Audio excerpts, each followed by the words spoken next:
Welcome back to the channel. This is going to be the first installment in our series we're calling Technique Thursday.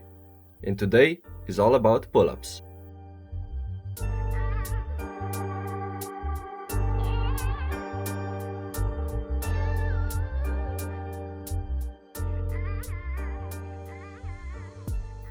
The pull-up is one of the best and most demanding bodyweight compound movements.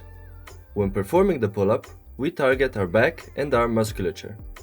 To be more specific, we primarily target our lats, rhomboids, and teres major muscles for shoulder adduction, basically bringing your arms down, and we also target the brachialis, biceps, and brachioradialis muscles, which help with the elbow flexion, so bending your elbows. And finally, when performing scapular depression at the beginning of the exercise, we use our lower traps. There are two basic ways you can perform your pull-ups. The hollow body pull-up, where you perform the movement with an anterior pelvic tilt, flexing your legs and core while still using your back and arms to pull yourself up. Or the arched body pull-up, where you allow your spine to arch, so the focus is mainly on your back and arms without engaging other muscles. If your goal is hypertrophy, we recommend using the arched body pull-ups, because they target more of our posterior chain musculature, which we are trying to develop. When executing the movement, there are a couple of basic steps you should follow. First, after hanging off of the bar with the grip that suits you, initiate the movement by depressing your shoulder blades. This way, your shoulders are in a safer position to perform the movement. When pulling yourself up, try imagining pulling your elbows into your back pockets. Your goal should be touching the bar with your chest with every repetition, but not even we can do that yet, so going as high as possible is the optimal way. Try to end every repetition with a dead hang, but do not depress your shoulder blades. And the last thing for the perfect pull-up, always control the concentric and the eccentric part of the movement. In other words, control your body when going up and when going down. Now, some general tips that could help you in the future. When looking for a bar on which you will be doing your pull-ups, try finding one that's high enough so when you hang from it, you don't have to bend your legs to not touch the ground. This will ensure your body is one kinetic chain and all the energy is used towards pulling yourself up. Determining your grip width is very subjective.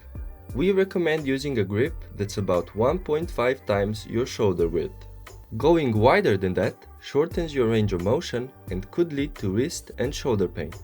And going very narrow may cause your arms to take over and you won't be getting the muscle stimulation that you're looking for. Most importantly, be consistent.